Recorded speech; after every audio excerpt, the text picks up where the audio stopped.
Imer Noticias presenta El Acento, con Alberto Nájar. Transmitiendo desde Tijuana, Baja California, la puerta de América Latina. El Acento, tu punto de referencia.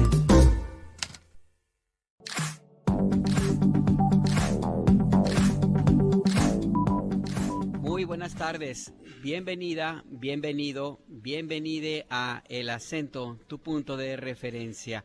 Hoy es el miércoles 22 de octubre de 2025. Nos encontramos en Tijuana, Baja California, en la Casa del Migrante, uno de los centros de ayuda a personas en movilidad más emblemáticos de toda la frontera mexicana. Es de hecho la primera casa de este tipo que se inauguró en México hace ya cerca de 40 años, en 1987. Justo se fundó en el momento de más pico de la migración mexicana hacia Estados Unidos, un año después de que se dio este proceso de regularización migratoria de la ley IRCA, como se le conoce, establecido por el entonces presidente de Estados Unidos, Ronald Reagan, y que ha sido hasta ahora el único proceso de regularización de personas migrantes que ha emprendido Estados Unidos de esta manera, de manera masiva. No ha vuelto a haber uno similar. En aquel entonces, en 1987, aquí en la zona donde nos encontramos, donde se encuentra ubicada esta casa del migrante, que está en la parte alta, una de las lomas aquí de Tijuana, Baja California, pues era un sitio pues prácticamente con muy pocas casas, muy pocas viviendas. Estaban en una zona de asentamientos irregulares en aquel entonces, a unos, ¿qué serán? 1 kilómetro, más o menos 2 kilómetros en línea recta. Ya en la zona de El Muro era un sitio muy diferente de actividad a la que se vivía por estos rumbos. Era un sitio extremadamente peligroso. En las cañadas, los cañones, uno de ellos conocido como el Cañón del Diablo, que era un sitio de mucho riesgo para las personas que cruzaban por allí. La patrulla fronteriza en aquel entonces pues no tenía vigilancia en esa zona, y quienes se encargaban de regular de una u otra forma pues eran los traficantes de personas. Era un sitio donde cruzar por allí, sobre todo para las mujeres migrantes, era de altísimo riesgo. Por esa zona, y en aquellos años, en los años 85, 86, caminó el sacerdote Flor de María Rigoni con algunos activistas académicos en la documentación, en el apoyo de las personas que se encontraban prácticamente atrapadas en ese sitio, porque era el único lugar donde podían cruzar, y llevaban la ayuda que pues de una manera pues improvisada en algún momento, un poco más organizada después, pues para tratar de aliviar un poco esa tensión, ese riesgo que tenían las personas que cruzaban por esta zona del noroeste de nuestro país. De aquella experiencia, con el apoyo como le comento, el sacerdote Flor María de Rigoni, y el apoyo también de una parte de la comunidad tijuanense, pues surgió este sitio donde ahora nos encontramos, fundado en 1987, y que pues permanece aquí en un crecimiento y evolución. Ha caminado al ritmo del movimiento de la migración que pasa por esta zona del noroeste de nuestro país. Ahora se ha convertido en un espacio de apoyo a la comunidad migrante que sigue todavía presente, no necesariamente aquí durmiendo o en este sitio, sino ya en un proceso de, de integración a la comunidad, a la ciudad, a la sociedad a la cual han decidido quedarse y permanecer. Y también es ahora un espacio de apoyo, de acogida para las personas repatriadas, mexicanos repatriados, algunos de ellos, como escuchábamos hace unas horas entre líneas, tu punto de referencia, algunos de ellos que tenían una vida hecha en Estados Unidos, a unos cuantos kilómetros de aquí, y que les fue arrebatada de una forma violenta por las autoridades estadounidenses. Están aquí algunas de estas personas que ahora son las nuevas, los huéspedes, las personas a las cuales ayudan en esta casa del migrante. Desde este lugar Aquí nos encontramos y saludamos a quienes nos escuchan en todas las emisoras del Instituto Mexicano de la Radio, la cadena del Sistema Nacional de Noticiarios, y particularmente a la audiencia de Tijuana, que nos escucha a través de Fusión 102.5 de FM. Y para dar paso a la información, vamos con nuestro primer acento, la información local, aquí en Tijuana. Imer Noticias sigue transmisiones desde Tijuana.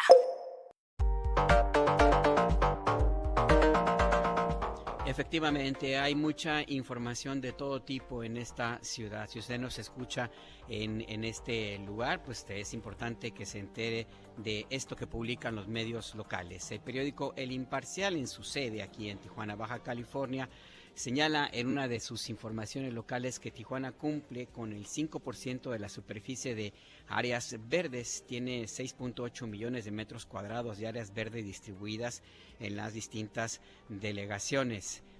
Solo existen 2 parques urbanos mayores a 10 hectáreas, el resto son jardines vecinales con funciones distintas. Eso se nota al recorrer las calles de Tijuana, y al momento que llega uno por vía aérea, se hizo una extensión, pues café, árida esta zona. Los espacios verdes pues son pocos, pero muy apreciados.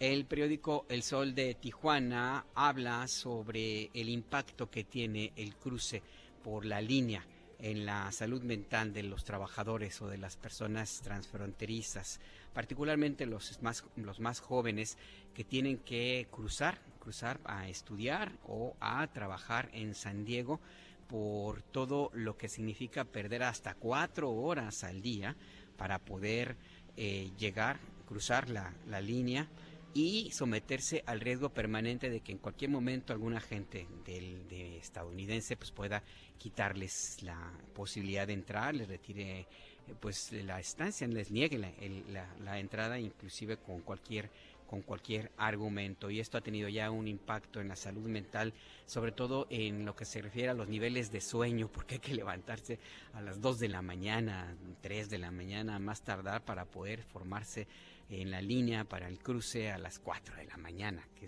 ya están desde ese momento, ya hay las líneas de automóviles son muy largas en cualquiera de las garitas aquí en Tijuana. Entonces ya se empiezan a revelar estos impactos en la salud mental de las personas que cruzan a diario y que han tenido un cambio importante en su propia vida cotidiana a partir del gobierno de Donald Trump.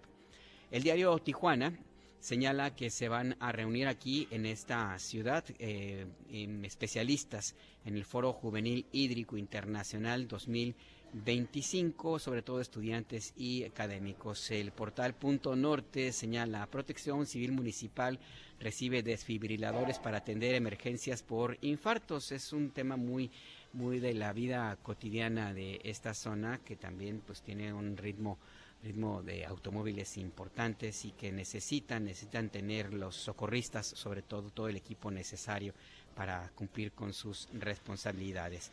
El periódico El Mexicano señala: Tijuana se prepara para ser sede del Congreso de Parques 2026. Es el Parque Esperanto y la ciudad de Tijuana, a los cuales empiezan a perfilarse como referentes en el desarrollo de espacios públicos sustentables, según da a conocer esta información. Y el próximo año habrá un encuentro importante a nivel latinoamericano. Y finalmente, Agencia Fronteriza señala una nota que se refiere a un convenio que se ha firmado con autoridades universitarias y el Ayuntamiento de Tijuana. Ahí pues parte de la información que publican los diarios, los medios de comunicación locales. Y ya para cerrar esta parte informativa solamente de esta ciudad donde nos encontramos, pues el dato también que usted, si nos escucha en su automóvil, seguramente estará diciendo: bueno, ya está muy bien, qué padre lo que publican los periódicos, pero ¿y qué sucede en la línea? Bueno, pues déjeme decirle que, como ya parece ser costumbre, pues el tiempo de espera es importante, menos que ayer, de eso sí nos hemos dado cuenta, este equipo informativo que se encuentra por acá. Hoy, en la garita de San Isidro, para los vehículos, la Ready Lane tiene un promedio de cruce de 2 horas con 10 minutos. La línea de estándar, la normal, la que no tiene ningún tipo de facilidades, 2 horas y media para cruzar, y el cruce por Sentry es de 15 minutos. Los peatones, justamente por la Ready Lane, hacen 5 minutos, según los reportes de las garitas. En la línea estándar, 1 hora con 20 por las revisiones de las agentes de migración. En la garita de Otay Mesa, los vehículos que van por la Ready Lane tardan casi 2 horas, 1 hora con 50 minutos. Y en la línea estándar es también igual, 1 hora con 50 minutos. En cambio, en el caso de la línea Sentry o del carril Sentry, pues el tiempo es de media hora. Los peatones tardan 30 minutos en cruzar por Otay. En el caso de Calexico, porque también hasta allá nos escuchan a través de 102.5 de FM, el tiempo de espera para cruzar por la Ready Lane es 30 minutos y en la estándar 45 minutos. En el caso Sentry, 5 minutos. Y los peatones hacen 50 minutos en cualquier modalidad. Ahí pues el reporte de las garitas, el cruce hacia Estados Unidos, que como le hemos comentado, si usted nos escucha fuera de este lugar, de esta ciudad, en cualquier sitio de la República Mexicana, esta información es fundamental para la vida cotidiana de los tijuanenses, los que se encuentran aquí, porque eso determina el tiempo que tendría que destinar si va a cruzar alguna actividad en Estados Unidos o si se va a mover por la ciudad. Si va a recoger a sus hijos a la escuela, a hacer el trabajo, hay que evitar las zonas donde se encuentran las larguísimas filas de automóviles que están allí a la espera de poder acercarse y cruzar hacia la zona de San Diego. Dicho toda esta información sobre Tijuana, vamos ahora con noticias de carácter nacional.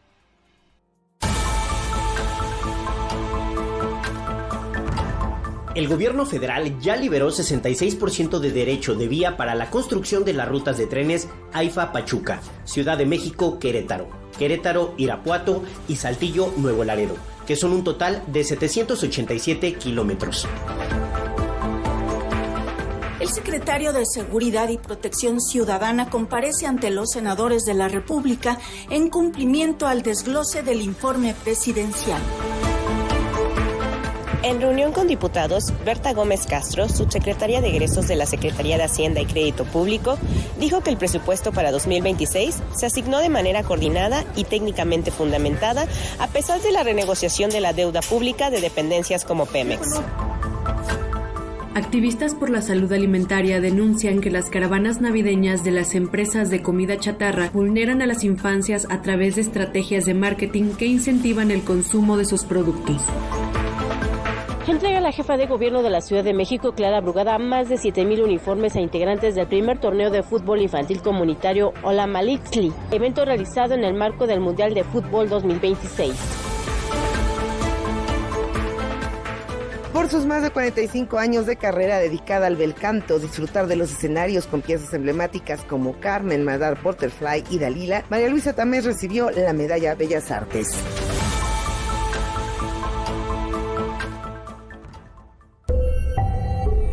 Imer Noticias presenta El acento con Alberto Nájar, tu punto de referencia.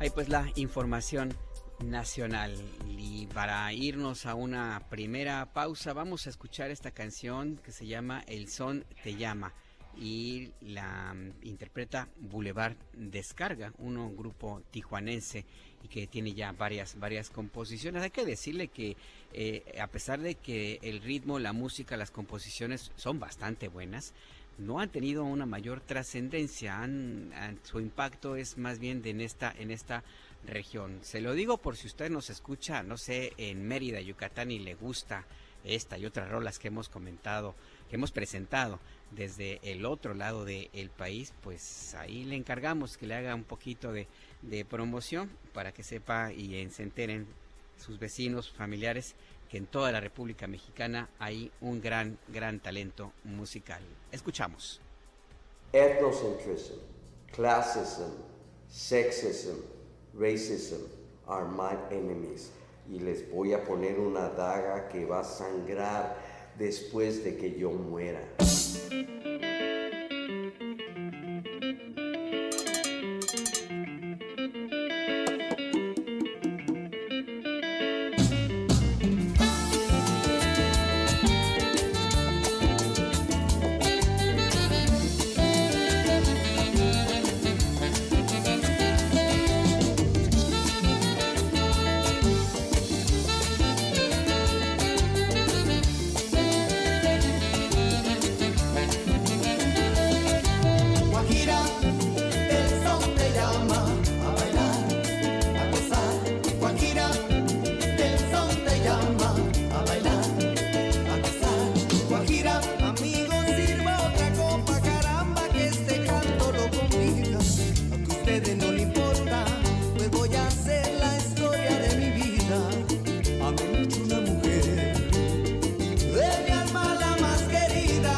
Está usted en El Acento, tu punto de referencia. Transmitimos desde la Casa del Migrante en Tijuana, Baja California. Y déjeme describirle el sitio donde nos encontramos. Estamos en el patio principal de esta casa que tiene 4 pisos, que se ha ido ampliando a lo largo de las décadas. Es un lugar donde tiene un salón de usos múltiples, tiene una sala, un lugar para atender médicamente a las personas que lo requieran, una cocina, por cierto, la cocinera es excelente, se lo puedo decir por experiencia. Hay ya instalaciones también que hacen la vida más sencilla para quienes se encuentran en este lugar. Usted seguramente en esta transmisión que estamos llevando a cabo en este patio escuchará de fondo algún ruido. Esto que si se alcanzará a percibir pues es la máquina, la máquina de la bomba de agua, el purificador, que es grande. Ahí también la actividad de las niñas y niños que reciben algunas clases aquí en este lugar. Ahí también el movimiento de la cocina, ya se acerca la hora de la comida. En este lugar pues las personas tienen su espacio para dormir, para asearse, para convivir. Hay teléfono, hay también un lugar de oración, porque esta es una casa de la Iglesia Católica de la Misión de los Escalabrinianos, que fueron los que fundaron esta y otras casas similares en México y en América Latina. Son, como le digo, 4 niveles que confluyen todos en este patio, y pues se alcanza aquí a percibir la actividad que en este momento no es mucha, porque las personas que se encuentran aquí, más o menos unas 60, 70, pues están trabajando o en sus trámites migratorios fuera de este espacio. En cualquier momento va a empezar un poco más de ruido en la medida que empiecen a llegar las personas a comer. En este lugar se da también alimento a quien llega y lo pide, que tenga una vinculación con esta casa. Hay personas migrantes que estuvieron aquí, hay una estancia de 1 mes y medio más o menos, lo que se les permite permanecer en este lugar, en lo que se asientan, en la que encuentran una actividad laboral afuera, y pues se van a rentar o a algún empleo, y muchos de ellos pues deciden regresar en parte. Inclusive nos contaban aquí personas que ya tienen algún negocio o que tienen ya un empleo fijo, pero que de todos modos llegan aquí de vez en cuando, a veces algunos con más frecuencia, pues para comer. Y no es que necesiten la comida, que no tengan para comprarla, sino que se trata de un contacto familiar, que es lo que se ha creado a lo largo de las décadas en esta casa. En otros sitios se les llama a estos lugares un albergue, pero como bien escuchábamos en las conversaciones que sostuvimos por la mañana en Imer Noticias, esto es más allá de esto. Esto es una casa que se ha construido para las personas en situación de movilidad y también la comunidad tijuanense.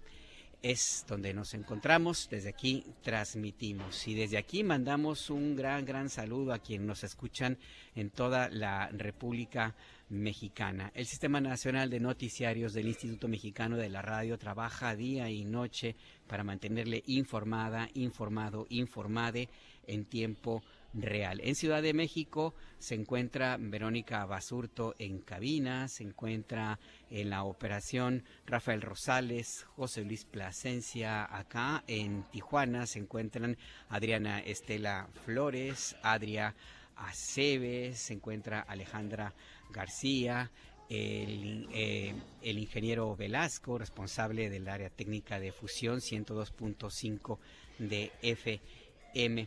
Y en la redacción en Ciudad de México se encuentra el equipo de Imer Noticias. Usted puede comunicarse con nosotros a nuestras vías de contacto, por supuesto. 5566-312427, 5566-312427.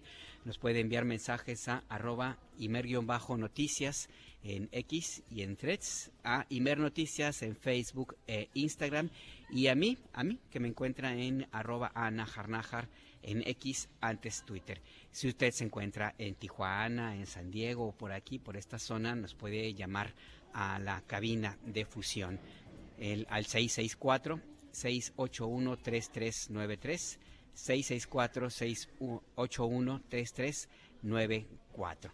Estamos a la espera de sus comunicaciones. Y ya que estamos en estos anuncios, este es, ahora sí que como se decía con el tío Gamboín, mensaje a la comunidad, es un mensaje pues para quienes nos escuchan en Ciudad de México. Tenemos 3 pases dobles para viernes, sábado y domingo para Barro Rojo, que cumple 43 años, se lo celebra con 3 miradas, un programa que tiene 3 generaciones de creadores. Esta presentación, esta puesta en escena es el 24, 25 y 26 de octubre, a las 8 de la noche el viernes, a las 7 el sábado y a las 6 el domingo. Usted puede enviarnos un mensaje para que se lleve alguno de estos 3 pases dobles para esta función en la sala Miguel Covarrubias, en el Centro Cultural Universitario de la Universidad Nacional Autónoma de México, en la UNAM, al 5566-312427.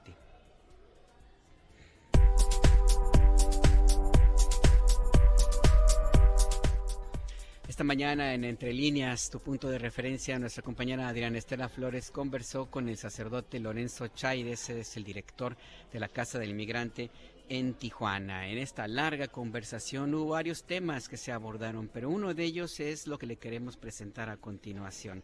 Este llamado que hace el sacerdote Lorenzo Chaides y hace la comunidad también de las casas de migrantes y también de aquí en Tijuana, para evitar la criminalización de las personas migrantes, sobre todo ante las políticas persecutorias que ha implementado el gobierno de Donald Trump. El sacerdote, el padre Lorenzo Chaides, señaló la importancia de cambiar la percepción hacia las personas en movilidad y sobre todo hacia las personas que han sido repatriadas desde Estados Unidos. Vamos a escuchar.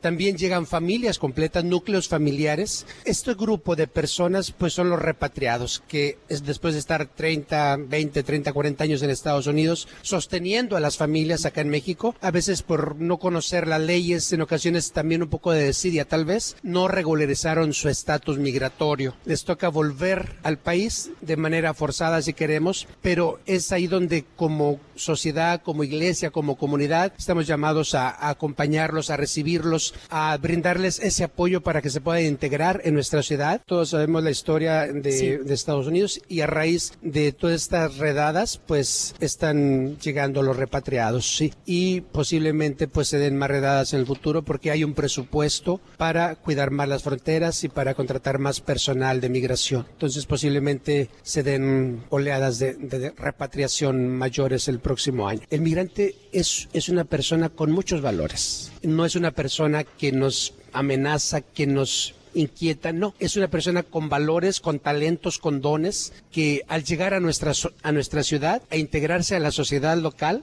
es un gran aporte laboral, cultural, intelectual, profesional incluso. Claro. Para Estados Unidos, la persona que ingresa irregularmente es un criminal, por eso se le deporta. Sin embargo, como casa nosotros y también como sociedad, ojalá que podamos cambiar ese concepto. Exacto. Porque viene etiquetado el migrante. Aquí les llamamos repatriados, para no etiquetar, para no señalar, para no condenar. Entonces, eso es importantísimo para nosotros también. El sacerdote Lorenzo Chaides, director de la Casa del Migrante en Tijuana, pidió a los mexicanos, a la sociedad mexicana, ser más solidaria, pero sobre todo empática con las personas en movilidad. Escuchemos. Como políticas, pues hay un presupuesto, se habló de un presupuesto mayor para cuidar las fronteras. Entonces se prevé que habrá más repatriaciones, se prevé que habrá más redadas el próximo año desde Estados Unidos. Desde nuestro México ya ha habido otras pequeñas caravanas que no los dejan continuar. Sí, los acompañan un tiempo, pero después las dispersan. Ahí sí, pues nuestro país tenemos que ser más solidarios, tenemos que ser más empáticos, sí. Porque a veces les permiten avanzar, pero en algún momento del trayecto las dispersan. Entonces es doloroso para los migrantes también. Por un lado, cada país debe cuidar sus fronteras, sus espacios, pero la migración rebasa fronteras, rebasa muros, y ojalá que la caridad también, ojalá que la hospitalidad también rebase esas fronteras. Estados Unidos pues tiene sus reglas, tiene sus leyes y es respetable desde ellos, pero en nosotros como país, cómo los queremos mirar, cómo los queremos acompañar, cómo los queremos recibir. Esa es nuestra misión también como país. La sociedad civil también desconoce todo este proceso, ¿sí? y mira al migrante como una amenaza. Dice, ¿de dónde viene? ¿Por qué lo repatriaron? ¿Qué hizo? Entonces es importante para nosotros también tener una mirada más humana, más compasiva con los migrantes, porque si no los ponemos a todos en el mismo costal y todos son delincuentes. No, ese aspecto hay que también nosotros como sociedad, como país, también tener esa mirada humana, solidaria, fraterna. Son nuestros paisanos.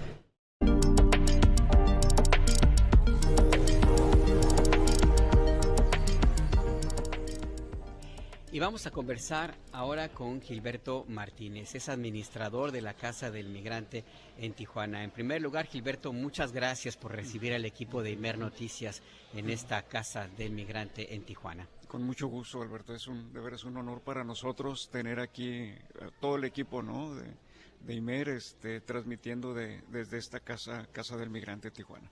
¿Cuánto tiempo tiene aquí en esta casa, Gilberto? Híjole, ahorita en octubre precisamente 38 años. 38 años que llegué como voluntario, ¿no? Ya hice toda la escalada de las posiciones, ¿no? Inclusive fui seminarista de la congregación y al salir de la congregación, regresar acá, pues ahora soy el administrador, ahora me pagan. Sí, claro. Ahora le tocó entonces pues todo el proceso de construcción y de cambios. ¿Qué nota de diferente de aquellos primeros días en los que llegó como voluntario hace ya 38 años ahora? Híjole, pues por dónde empiezo, ¿no? La migración es un cambio constante. En aquellos tiempos, cuando yo era voluntario, recuerdo que en ocasiones llegaba y preguntaba, ¿cuánta gente tenemos hoy? Poquitas, 280. ¿Sí? Y en su gran mayoría, el 99% varones mexicanos yendo hacia Estados Unidos. No se quedaban aquí en casa más de 3 días, no había más que alimento, hospedaje, atención médica ahí muy básica, pero nada más, porque la gente estaba tal cual de paso, ¿no?, rumbo a los Estados Unidos. Y a través de la historia de aquí de Tijuana, de la migración, pues ha habido muchísimos cambios, ¿no? Los más drásticos han sido, por ejemplo, cuando Estados Unidos invade Irak, ¿no?, que hubo muchos iraquíes por acá en Tijuana, pues nos tocó ir a hacer una mediación, ¿no?, entre este grupo y las autoridades, Posteriormente vino el 2016, toda la gente que vino de diferentes países, pero en su mayoría haitianos. Después en el 2018 las caravanas, ¿no? En su mayoría centroamericanos. Y en esta etapa Casa del Migrante cambia la atención a familias, núcleos familiares, y también pues mujeres con sus niños, hombres con sus niños, pero sí más enfocados a una atención con la familia, ¿no? Que ya veníamos de muchos años, ya éramos conocidos de que Casa del Migrante atendía varones mayores de 18 años, ¿no? A partir de 1994 hubo un quiebre, podemos decirlo así, donde Madre Asunta se instala, empieza a trabajar con mujeres y niños, y la Casa IMCA empieza a trabajar con menores no acompañados. Entonces, en 1994, Casa del Migrante hace esa división poblacional y se queda únicamente con varones, ¿no? Entonces veníamos trabajando con varones desde aquellas épocas. 2016, 2018 vuelve la necesidad de la atención a las mujeres, los niños, y cambiamos nuestro perfil a esa atención, hasta la fecha. Adaptando a las condiciones de la migración. Exactamente. ¿Cómo les tocó a ustedes, particularmente a usted, Gilberto? Porque en los años 80 yo contaba que era, bueno, siempre ha sido muy peligroso cruzar hacia Estados Unidos, siempre, pero en aquellos años era particularmente peligroso. ¿Cómo fue el proceso en el momento en que empezó la construcción del muro, ya como tal, como ahora, como empezó y como lo perfilamos y lo vemos ahora mismo? Hablamos de los años 90, justamente. Tijuana tenía pues cercos para poder cruzar hacia allá, las condiciones de seguridad era también el principal cerco. Pero cuando se construyó el muro, ¿cuál fue la circunstancia? ¿Cómo cambió la vida en Tijuana, pero sobre todo para la Casa del Migrante? Sí, bueno, en los 90, como bien lo dices, Alberto, había una cierta facilidad para que la gente cruzara. Los peligros siempre han existido para cruzar, para aventurarse en lugares inhóspitos, ¿no? Para ir hacia los Estados Unidos. Aparte, ¿no? Hablando de las gentes que los llevan, los guías, los polleros, los coyotes, como se les quiera nombrar. Pero cuando llega la construcción, ¿no? Que llegó con, lo anuncia Bush, pero empieza con Clinton, ¿no? Y hacer la migración invisible, ¿no? Que era lo que se quería hacer, el objetivo, invisibilizar la migración, que no cruzaran las personas por el centro de San Diego, ¿no? A los diferentes destinos de Estados Unidos.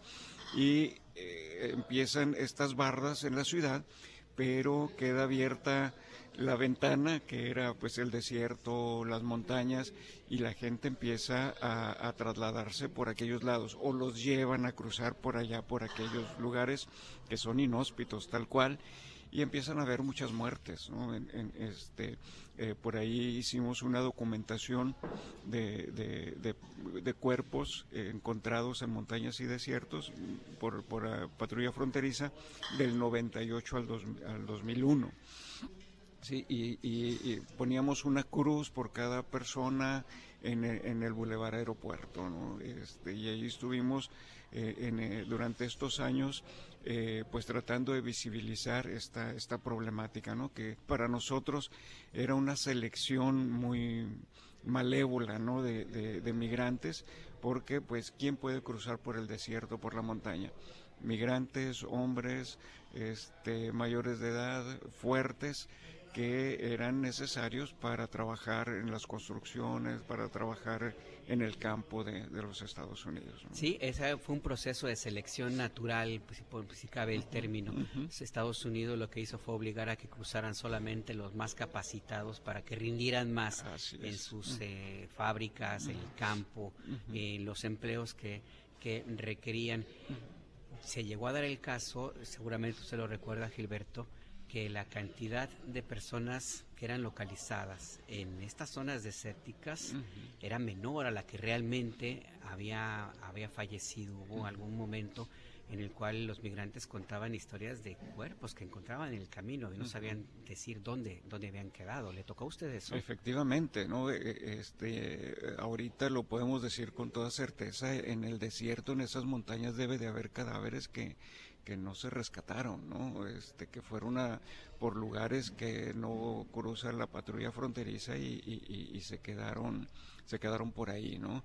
Igualmente, algo que pedíamos en aquellos momentos, hay panteones en Estados Unidos con muchas tumbas comunes que tienen el nombre de John Doe, ¿no? Y que no saben la identidad de esa persona, ¿no? Entonces sí podemos hablar de muchísima gente, por ahí los podemos poner en los desaparecidos, que están enterrados en un cementerio en Estados Unidos o por ahí en el desierto o en las montañas, ¿no?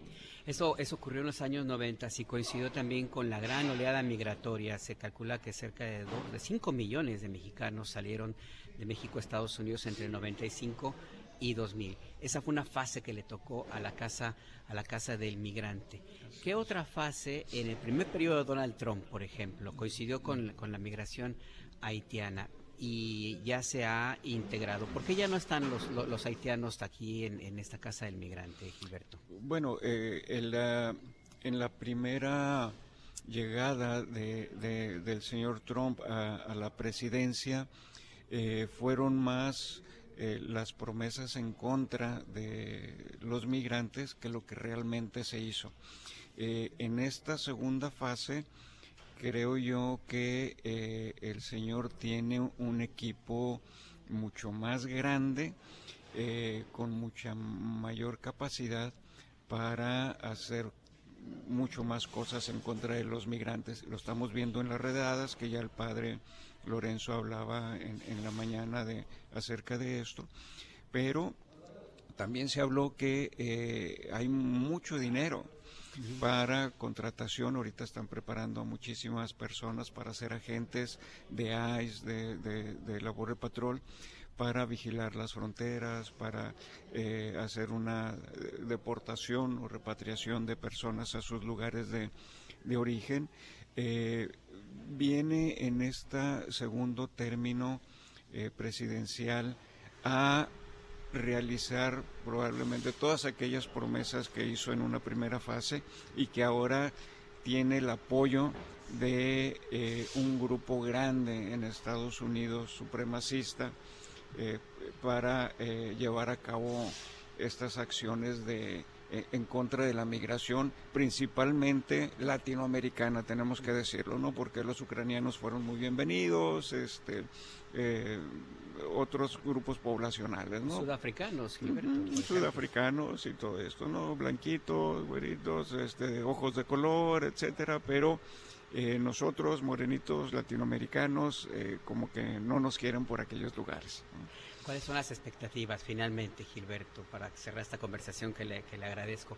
Expectativas. Usted le ha tocado todo este proceso, casi 40 años en el cual el ciclo migratorio por aquí ha sido cambiante, pero también en el resto del mundo. También la migración ha tenido sus variantes. ¿Qué expectativas tiene con base en su experiencia para lo que viene? Bueno, hacer expectativas es aventar la moneda al aire, ¿no? Es verdad. Nosotros nunca podemos estar preparados para una situación, ¿no? En la guerra de Irak, pues nosotros no estábamos preparados a que llegaran aquí personas de aquel país. Cuando nos dimos cuenta era cuando ya estaban en un hotel ahí amenazando de querer suicidarse si no les daban entrada a Estados Unidos, etcétera. Llegó el 2016, bien lo recuerdo, íbamos el padre Pat, el antiguo director. Estábamos en la línea, íbamos a cruzar a San Diego cuando el titular del Instituto Nacional de Migración nos llama y nos dice, tengo una emergencia, necesito de su ayuda, ¿no? Entonces no podemos hacer una expectativa, o sea, todos sabemos, sí, que se nos dio la promesa de que iban a ser malos, ¿no? Y estamos con eso. Esperábamos unas deportaciones masivas que no se han dado en la frontera, gracias a Dios, pero que sí se han dado a todo lo largo de México, ¿no? En Ciudad de México, en Guadalajara, en Tapachula, en Tabasco, a otros países se han dado estas repatriaciones. Entonces no podemos descartar que en un futuro próximo podamos tener aquí en la frontera, para que haya menos costo de transporte, toda esta repatriación de connacionales a lo largo y ancho de la frontera. O sea, la expectativa básica es no esperar nada y vivir el día y atenderlo lo que como sea lo mejor posible. Esperar lo inesperado, ¿no? Así es. Pues Gilberto Martínez, administrador de la Casa del Migrante en Tijuana, muchas gracias por esta conversación y de nuevo gracias por recibir al equipo de Imer Noticias y que ha sido posible esta transmisión especial desde este lugar. No, muchísimas gracias a ustedes y bienvenidos. Gracias, Gilberto. Gracias. Es Gilberto Martínez, administrador de la Casa del Migrante en Tijuana, este sitio emblemático como le hemos comentado, este lugar Gilberto, que le ha tocado todos estos episodios, esta historia de casi 40 años. La evolución de la migración ha sido también importante a lo largo de estos 40 años. En 1995, con el llamado error de diciembre, el efecto tequila, como se conoció fuera de México, provocó una crisis financiera, económica, social, política, cultural y personal de millones de personas que se encontraron de pronto a punto de perderlo todo o perdieron todo, y la única alternativa para muchas personas fue emigrar hacia Estados Unidos, y salieron un promedio de 5 millones de personas. Por aquellos años empezó a acelerarse ese cerco que se construyó con el muro. La construcción en 1992-93 en la zona de Tamaulipas y Texas, la operación Río Grande, y después aquí donde nos encontramos en Tijuana en 1993 y 94, la operación Gatekeeper, y empezó este muro que fue avanzando de las dos costas, la del Atlántico y la del Pacífico, cerrando el cerco y obligando a las personas migrantes a moverse, perseguir el muro y cruzar por zonas cada vez más difíciles. Aquí cerca de donde nos encontramos, relativamente, que será unos 200 kilómetros más o menos, 150, hay lugares por donde cruzan los migrantes que son los mismos que se utilizan para probar los equipos que se envían a misiones espaciales. Las naves que usted ve ahora mismo, que mandan fotografías, imágenes desde Marte, se probaron aquí en esta zona, en esta región. Así de inhóspita es esta zona por donde muchos migrantes se vieron obligados a cruzar. De ahí que la cantidad de víctimas pues es grande. No hay una estadística de cuántas personas murieron en esta zona, y más hacia el este, ya hacia San Luis Río Colorado. Empecemos por Mexicali, Calexico, Tijuana, San Luis Río Colorado, toda la zona que va hacia Lockerbie, que es la otra parte de San Luis Río Colorado. Empieza después el gran desierto de Altar hasta llegar a la región de El Sázabe, allá en Sonora, y de ahí se sigue hacia Chihuahua, que también tiene sus condiciones, y vuelve a aterrizar todo este gran cerco hacia la zona de Tamaulipas. En algún lugar allá en Tamaulipas, un lugar que se llama Falfurrias, por ejemplo, Texas, hace un calor realmente insoportable. La diferencia está en que el calor de Falfurrias es húmedo, y el calor que hay por aquí, por esta zona, en Yuma, en Calexico, en Mexicali, en Altar, es completamente seco. Al final del día es una condición extrema para la sobrevivencia humana. las historias de quienes lograron llegar hacia algún sitio de refugio en Estados Unidos, de las organizaciones que se han dedicado a poner agua en el desierto para salvar la vida de quienes cruzan por esos lugares. Aquí cerquita hay varias historias de estas. Hablan de testimonios de gente que va desesperada, camina y se encuentra un cadáver o se encuentra esqueletos. Y cuando logran reportarlo, pues el sitio es igual.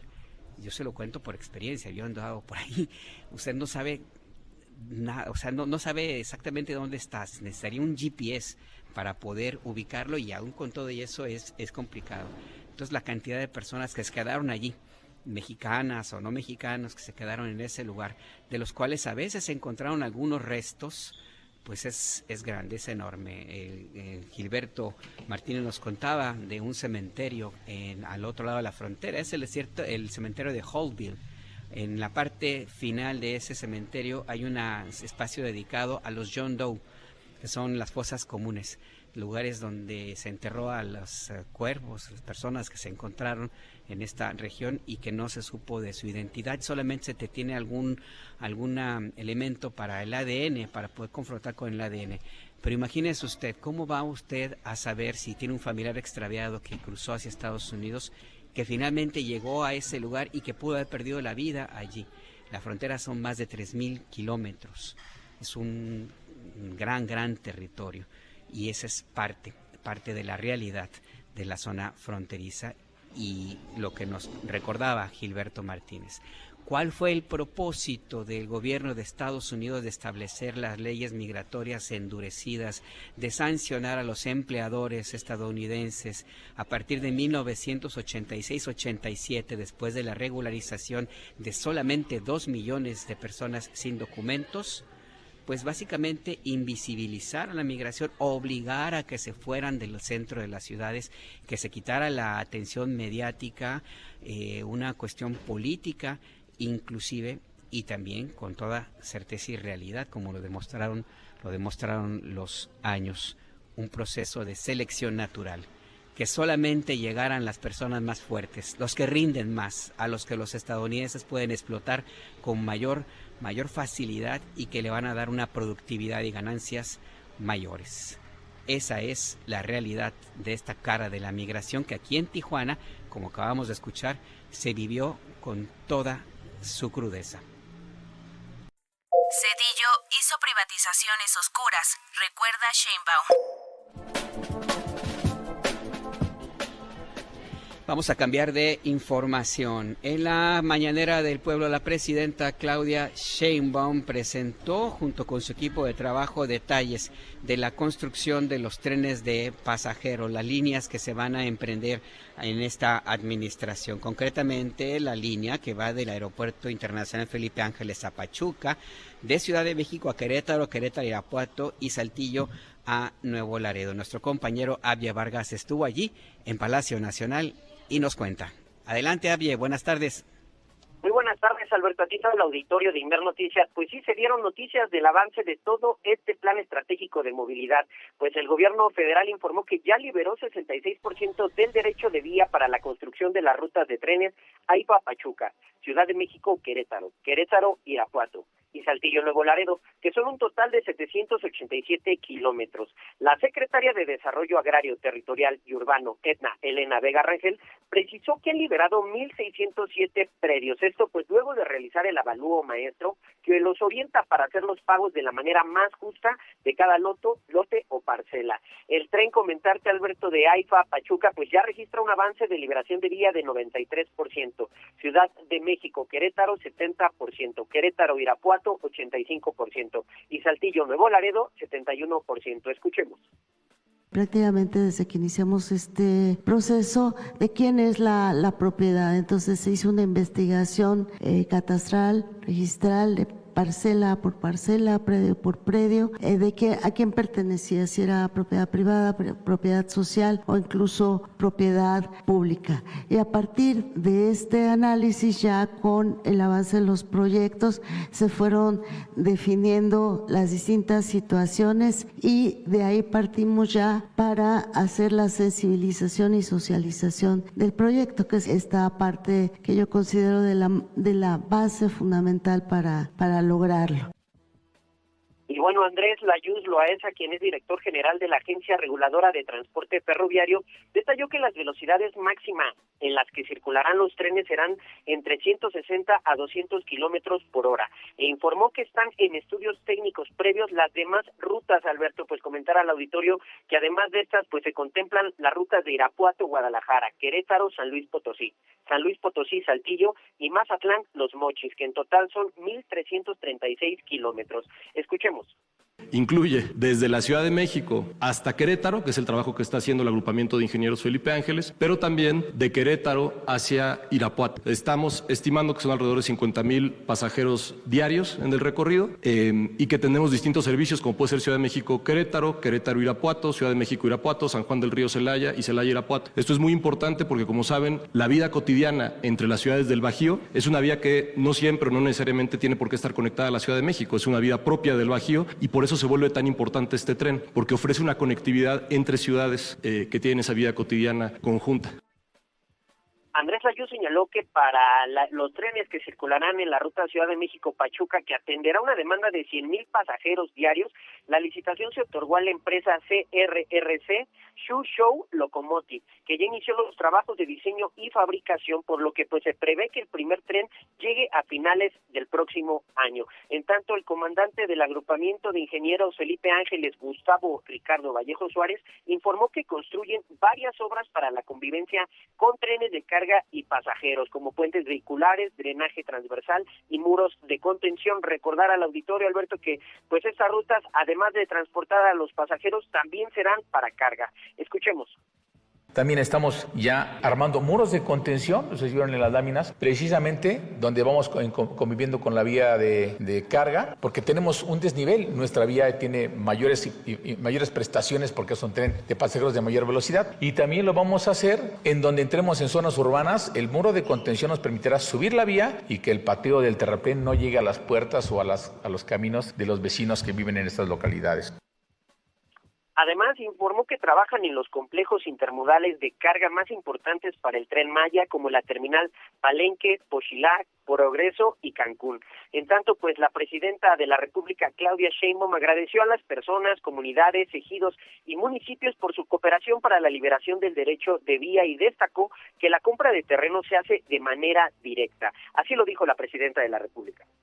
Bueno, pues agradecer mucho a toda la población que ha ayudado muchísimo al avance que se tiene de los trenes, ejidos, personas, comunidades, municipios, todos han estado, no hemos tenido realmente ningún problema. Y además, pues como se menciona aquí, es importante que se conozca, no hay intermediario en la liberación del derecho de vía. Si se va a adquirir un pedazo de tierra para que pueda pasar el tren, se habla directamente con el municipio, con el ejido, se hacen asambleas, se explica el proyecto y los pagos son de manera directa. Y bueno, comentarte Alberto, que también ya las licitaciones para los trenes de las rutas AIFA-Pachuca, Ciudad de México-Querétaro, Querétaro-Irapuato y Saltillo-Nuevo Laredo ya están en marcha para, pues ya se prevé ya próximamente que ya tengan alguna empresa que se le dé la licitación para que pueda construir los trenes que circularán en esas rutas. Esa es la información. La información muy puntual. Muchas gracias, Abia Vargas. Buenas tardes a todos y seguimos pendientes. Seguimos pendientes. Por cierto que la presidenta Claudia Sheinbaum también se refirió a ese periodo de privatizaciones que se profundizó en el gobierno de Ernesto Zedillo Ponce de León. Usted lo recuerda, pues es un expresidente de México, famoso por varias frases, una de ellas la de "no traigo cash". Se lo dijo a una mujer indígena que le pidió ayuda. Se acercó, logró sortear el cerco durísimo de militares que rodeaban y custodiaban a Ernesto Zedillo y le pidió apoyo y Zedillo despectivamente le respondió: "no traigo cash". O sea, en lugar de decir cualquier cosa, le respondió con ese anglicismo. Pero bueno, este personaje, Ernesto Zedillo Ponce de León, entre otros temas, otras características, fue la privatización de los ferrocarriles. Los ferrocarriles, que eran uno de los bienes nacionales y que pues fueron un elemento histórico en nuestro país, los entregó a empresas, sobre todo estadounidenses, y luego Zedillo fue a trabajar con ellos. Bueno, la presidenta Sheinbaum se refirió a este tema. Las privatizaciones que hizo pues fueron irregulares. Vamos a ponerle este tema. Escuchemos.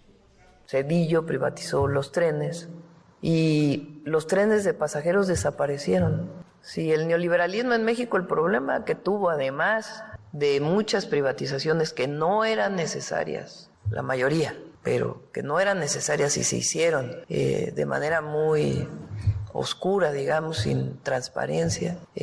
Pero, digamos, hay privatizaciones que tomaron las empresas y las echaron a andar. Pero hay unas que privatizaron y desaparecieron. Es el caso de Fertimex, por ejemplo. México producía todos sus fertilizantes, privatizan esa empresa y en año y medio importación de fertilizantes. Los trenes es lo mismo, privatizan los trenes, dejan los trenes de carga con un nivel de servicio realmente menor de lo que podrían tener, del potencial que podrían tener. Y en el caso de los trenes de pasajeros los desaparecen, el único que queda es el Chepe, el de Chihuahua, Sinaloa, turístico, pero como transporte los desaparecieron. A nosotros nos tocó ver, cuando fui secretaria de Medio Ambiente, que el presidente López Obrador entonces fue jefe de gobierno, cómo al privatizar las vías empezaron a levantar las vías como fierro viejo. Ahí entonces el jefe de gobierno, Andrés Manuel López Obrador, tomó la decisión de adquirir el derecho de vía para el gobierno de la ciudad. Me acuerdo, todavía costó 40 millones de pesos entonces, en el 2003 ha de haber sido, para que no se invadiera, porque si levantaban la vía, pues al otro día se iba a invadir. Entonces se compró el derecho de vía que se había privatizado y ahí se hizo una ciclovía para poder mantener el derecho de vía y que hubiera pues transporte por bicicleta. Pero es una de esas historias gravísimas del periodo neoliberal, privatización y desaparición. Pues sí, es una de las historias que recordó la presidenta Sheinbaum a propósito de Ernesto Zedillo. Yo le puedo contar otras, aquella decisión que tomaron ya en los últimos minutos de su gobierno de entregar la concesión de un sitio paradisiaco en la Riviera Maya a la empresa que luego se llamó Cálica y que se dedicó desde entonces, 1998-99, pues a destruir toda esa zona. Recuerda usted esta mina Cálica que tiene un conflicto con el gobierno mexicano que pues prácticamente le puso un alto porque sacaban toda esa zona, piedras en una zona paradisíaca, como le digo, para enviarlas para construir carreteras en Estados Unidos. Esta es una de las anécdotas de Ernesto Zedillo, quien por cierto le tocó lidiar con esta consecuencia de la decisión económica tomada por Carlos Salinas de Gortari, que provocó el error de diciembre y que Zedillo la sorteó a partir de un préstamo que consiguió de $50 mil millones avalado por el gobierno de William Clinton, a cambio de, y eso se supo después, de garantizar que el PRI dejara la presidencia de la República y se le entregara a Vicente Fox Quesada. Anécdotas, las que usted quiera. Cuéntenos si usted recuerda algunas de este y otros personajes de la política nacional. Falso que habrá nuevos impuestos en 2026. Es otro de los temas en la conferencia del pueblo de este miércoles. La presidenta Sheinbaum descartó que vaya a haber nuevos impuestos en 2026. Hay algunos ajustes en algunas tarifas que ya se dieron a conocer, pero el único impuesto, digamos decirle la contribución, porque no necesariamente es un impuesto que tiene un sentido no recaudatorio, sino de salud pública, es el aumento que se le va a cobrar en el impuesto especial para productos y servicios de 3.08 pesos a los refrescos. La idea es reducir el consumo y mejorar la salud de millones de mexicanos. Escuchemos. No hay impuestos a los contribuyentes, más impuestos, no hay. Se le está cobrando a los bancos sobre lo que estaban acostumbrados a deducir del FOBAPROA, del IPAB. Entonces se le está cobrando a los bancos. Hay una actualización en algunos impuestos que no habían existido, como por ejemplo las cuotas de migración, que es muy poco en realidad. Para visitantes extranjeros también hay una actualización que en realidad es muy poca comparado con el costo de un boleto de avión, por ejemplo. Hay actualizaciones en ese sentido. Lo único que pudiera afectarle a la población es el refresco, las bebidas azucaradas. ¿Qué orientamos nosotros para que no afecte tu bolsillo? En vez de comprar 30 latas de refresco en un mes, compra 29.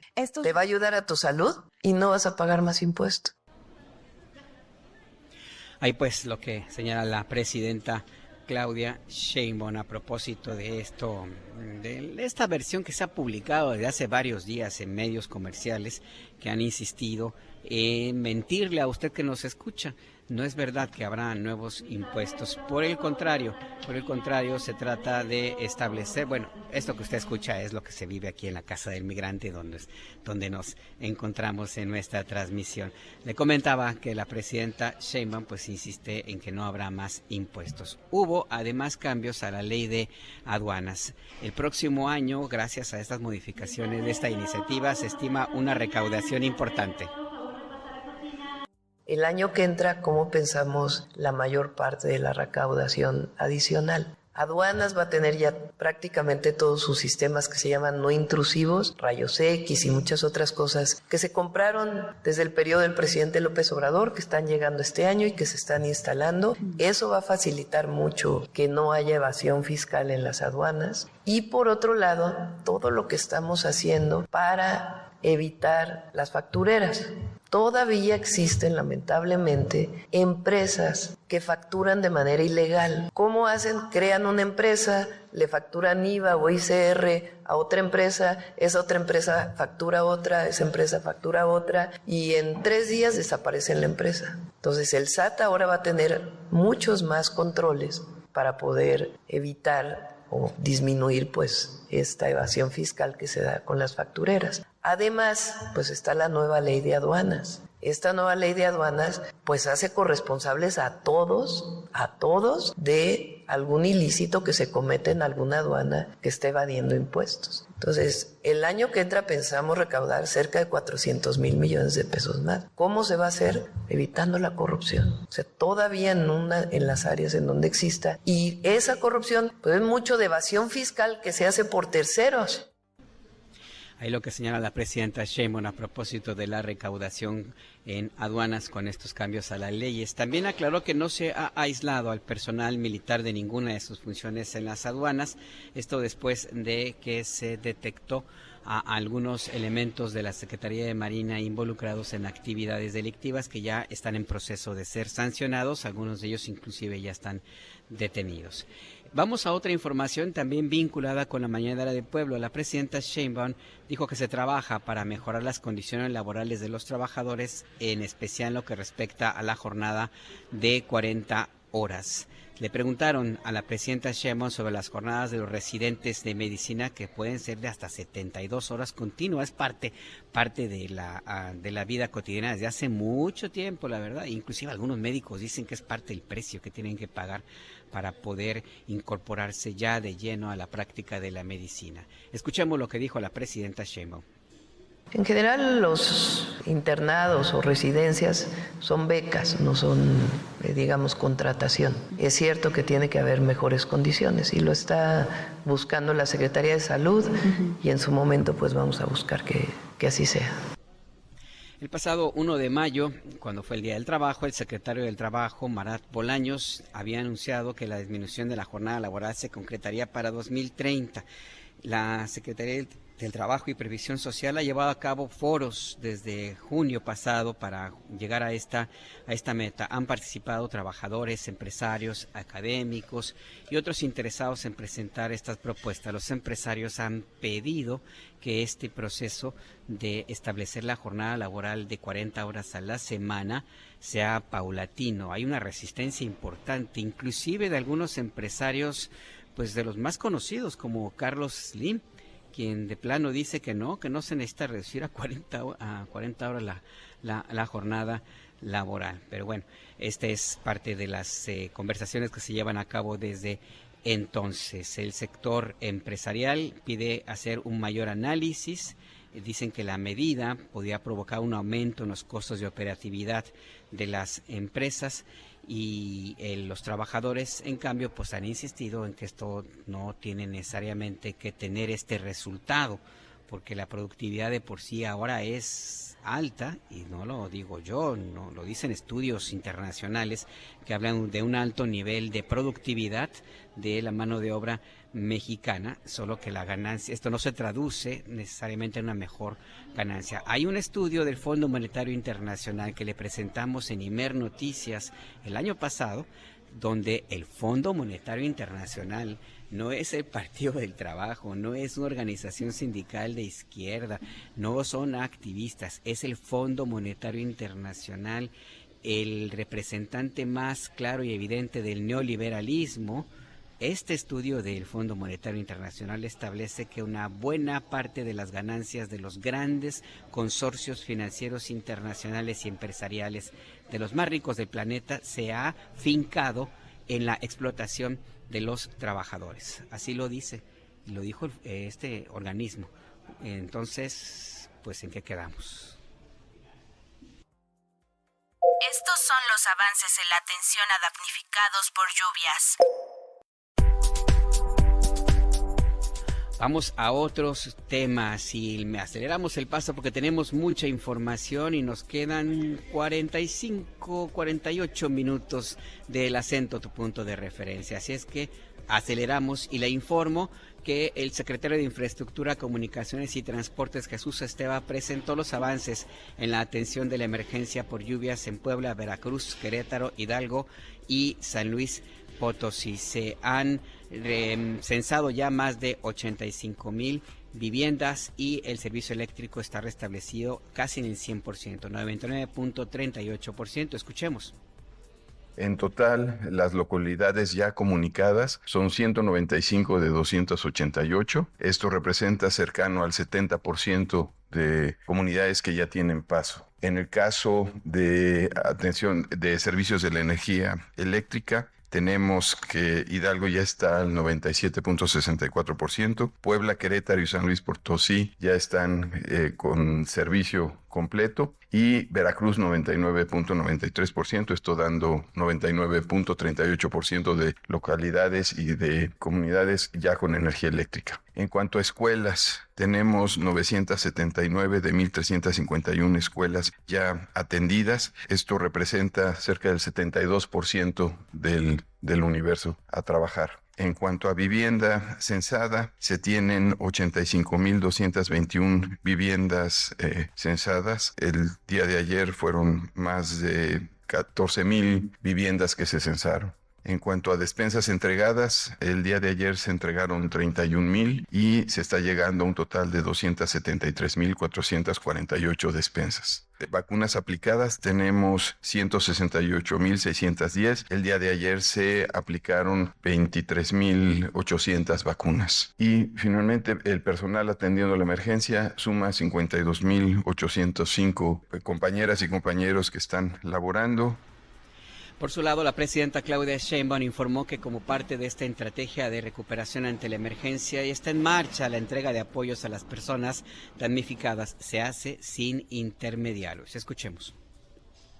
Es de manera directa. Se pone un módulo de los servidores de la Nación, de la Secretaría de Bienestar, después del censo. Se ubica la zona afectada y ahí servidoras y servidores de la Nación van con un formato haciendo el censo. Cuando termina el levantamiento del censo, se les deja un cintillo que tiene un número y que esté identificado con el nombre de la persona que es jefe o jefa de la familia. Con ese cintillo se va al módulo de bienestar y ahí se les entrega el recurso. Ahí en ese módulo de bienestar se les va a dar un cupón para una despensa o para 2 despensas y para los enseres domésticos. Entonces, de ahí, después de haber recibido su primer apoyo, van a poder ir a recoger su despensa. Como ven, pues no hay intermediarios, no hay nadie que pudiera falsamente decir que es damnificado cuando no lo es.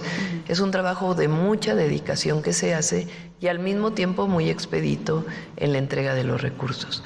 Hoy inicia en Veracruz, en Puebla, en Querétaro y en San Luis Potosí. Y el domingo inicia en Hidalgo, porque Hidalgo es el estado que todavía tiene más localidades a las que no se ha podido acceder por tierra. La presidenta Sheinbaum destacó la coordinación de más de 52,000 servidores públicos que participan en la atención de los damnificados. Escuchemos.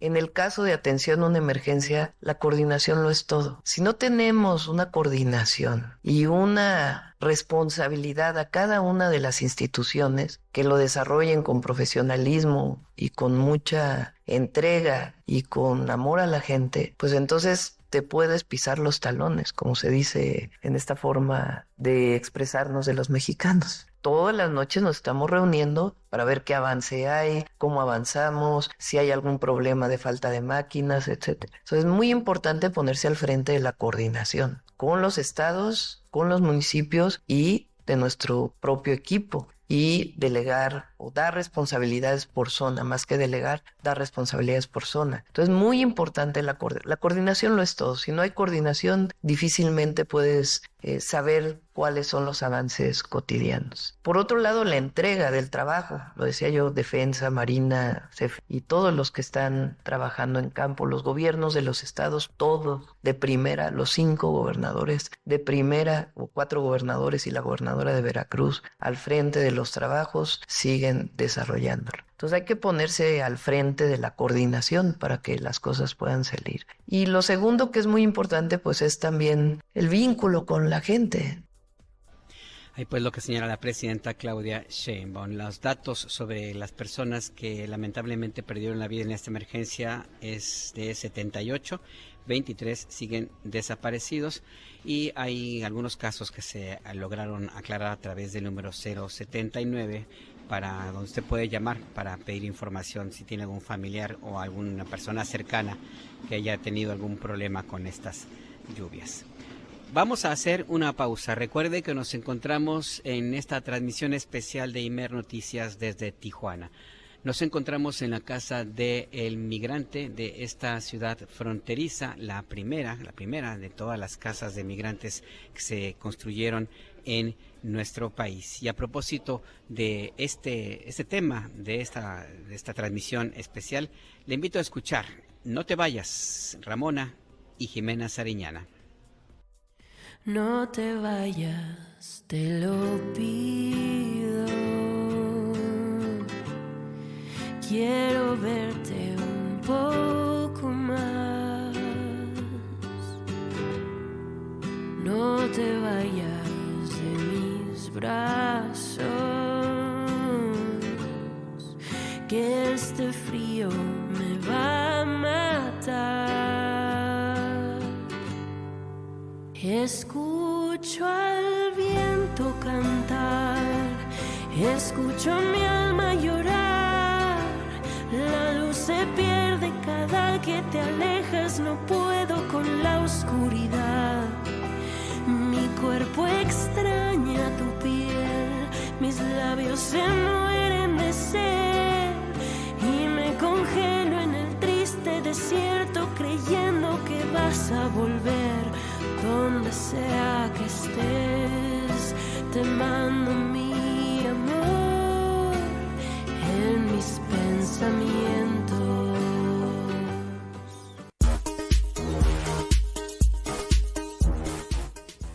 Usted se encuentra en El Acento, tu punto de referencia. Llámenos, comuníquese con nosotros. Lo puede hacer en nuestro número de WhatsApp 5566312427, 5566312427. Si anda usted por Tijuana, llámenos al 664-681-3393 o 664-681-3394. También nos pueden escribir a @imer_noticias en X y en Hilos, o a Imer Noticias en Facebook e Instagram. Se comunicó a Fusión 102.5 de FM en Tijuana, Baja California, Carlos B., quien nos dice que Tijuana es mucho más que La Garita y La Línea. Es una ciudad vibrante con más de 2 millones de habitantes, rica en cultura y con una vida propia que va más allá de la frontera. Nos dice Carlos, es importante reconocer la diversidad de experiencias que existen aquí, donde muchos nunca cruzan la línea y tienen una vida plena en este lado. No dejemos que la imagen de Tijuana se reduzca solo a la frontera, cuando tenemos tanto más que ofrecer.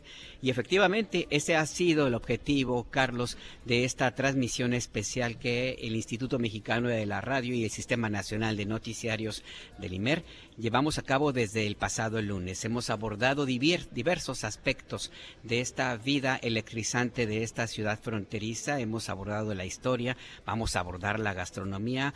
Hoy abordamos el tema de migración, y lo hemos hecho de esta forma, desde el lugar más emblemático del refugio y el apoyo a las personas en situación de movilidad, porque también es importante. Es parte de la realidad que existe en esta zona, pero no es lo único que abordamos en esa transmisión especial. Nuestro propósito es informarle a usted que nos escucha aquí, pero sobre todo a quienes nos oyen en toda la República Mexicana, que Tijuana es mucho más que la leyenda negra. Tijuana es mucho más que la migración, con todas las circunstancias positivas y negativas que tiene. Tijuana es, por ejemplo, una cuna de boxeadores. ¿Sabía usted que Tijuana tiene más campeones del mundo de boxeo que cualquier ciudad en el mundo? Pues es parte de lo que se vive aquí, es parte de lo que poco se conoce en esta ciudad y fuera también de estas latitudes. Conversamos con el periodista Omar Millán, una conversación que sostuve con este compañero periodista. Omar Millán, Premio de Bellas Artes, autor de varios libros, uno de ellos que se refiere a los marcianos. Ya le contaremos a los marcianos, usted tijuanense ya sabe de qué le hablamos, pero fuera de aquí no tienen ni idea. Vamos a escuchar esta conversación que tuve ayer con nuestro compañero Omar Millán. Conversamos con el periodista Omar Millán, ganador del Premio Bellas Artes, autor de varios libros y que conoce perfectamente bien la historia de toda esta región, no solamente Tijuana, porque Tijuana es solamente una parte de toda esta zona. Omar, muchas gracias por esta conversación con la audiencia de Imer Noticias. Hola, Alberto. Muchas gracias a ustedes por la invitación. Me llamó la atención en esta búsqueda de personajes que nos pudieran contar toda esta zona de Tijuana. La idea es que fuera de esta ciudad se conozca lo que es esta ciudad electrizante. Varios de tus libros, de tus andanzas como periodista. Hacer periodismo aquí, particularmente en esta región fronteriza, tiene sus peculiaridades, y tú encontraste una parte que rebasa a lo que los medios comerciales, privados, inclusive los públicos, están acostumbrados a contar de esta ciudad. ¿Cómo fue este proceso de estar haciendo periodismo clásico, vamos a ponerle de esta manera, a toda esta propuesta que ahora tienes? Pues justamente estaba haciendo yo periodismo, como lo dices, periodismo más tradicional, ¿no? Yo hace cerca de 14 años estuve trabajando para la agencia AP, Associated Press. Trabajé con ellos durante 7 años. Antes había estado trabajando con otros medios locales y otros medios de Estados Unidos, pero principalmente en esta agencia comencé a platicar con los editores. Era el momento en el que habían declarado la guerra contra el narco, el expresidente Felipe Calderón. Y los editores justamente querían únicamente temas de narco y migración, que eran los temas que tradicionalmente el reportero o corresponsal se le piden en esta frontera. Y yo le comentaba a los editores que quizá por esto que nos estaba invadiendo a todos, que nos estaba cambiando a todos, como es la guerra contra el narco, varias instituciones, varias asociaciones de comerciantes, de cocineros, de artistas, de asociaciones civiles, estaban intentando dar otro rostro, o estaban tratando de, no precisamente de revertir, pero al menos de que se hablara de otros temas, más allá de la violencia, del narco y de la migración. Y platicando con los editores les dije, mira, está pasando, por ejemplo, lo de un movimiento de cocina, de cocineros muy interesantes que están presentando una nueva cocina que ellos llamaban entonces la cocina Bahamed. Estaban surgiendo manifestaciones artísticas que estaban abandonando los foros institucionales o las casas de la cultura y estaban saliendo a las calles como una especie de, mira, esto más orgánico, era más no tan preparado, era ópera en la calle, era poesía en voz alta, eran obras de teatro, eran danzas en diferentes sitios públicos. Y mi intención era reflejar también esto, ¿no? Que si bien eran muy importantes los temas que me estaban solicitando los editores de AP, de migración, de narco y violencia, eso también estaba sucediendo y para mí también era muy interesante. Y eso fue en un principio todos estos libros, La fábrica de boxeadores en Tijuana, que fue mi primer libro, publicado en el 2012 con Editorial Trilce. Y luego Viajes al este de la ciudad, que precisamente es una crónica de la guerra contra el narco y de cómo el expresidente Felipe Calderón utilizó la frontera como laboratorio de esta guerra que la seguimos sufriendo. Después publiqué El marciano y la langosta, que justamente es un viaje desde Tijuana hasta La Paz en un principio, por todo el Pacífico y luego por el Mar de Cortés, para averiguar el origen de la cocina baja californiana que se presentaba en un principio como la Bahamed, como esta cocina baja mediterránea. Y bueno, justamente al terminar este libro, un grupo de pescadores me habla de un banco pesquero en San Luis Gonzaga, que viene siendo al sur de Mexicali, al sur de San Felipe, por el Mar de Cortés, en donde habían muerto por descompresión al menos 32 buzos. Entonces esas básicamente son las temáticas de los 4 libros que he escrito, todos a partir también de esta intención no era una propuesta inicial, ya con el tiempo lo he reflexionado, de tratar también de ver cómo somos los baja californianos, cómo somos en esta región. Accidentalmente, después del Tratado Guadalupe Hidalgo en 1848, que se firma tras la invasión estadounidense a México, pues queda accidentalmente Tijuana como la última frontera mexicana, y como siempre hay este desarraigo, esta falta de identidad. En muchos sexenios, en muchos periodos de la historia, se nos ha visto a los baja californianos como regiones que no tienen una identidad propia, porque la mayoría de las personas que llegaron aquí venían de todas partes del país, de México, pero también llegaron comunidades asiáticas, comunidades europeas, comunidades de rusos molocanos, comunidades por supuesto estadounidenses que se establecieron aquí y que se casaron algunos con mexicanos o bien se quedaron en esta tierra y desarrollaron su vida, sus familias en esta región. Y estaba flotando justamente eso.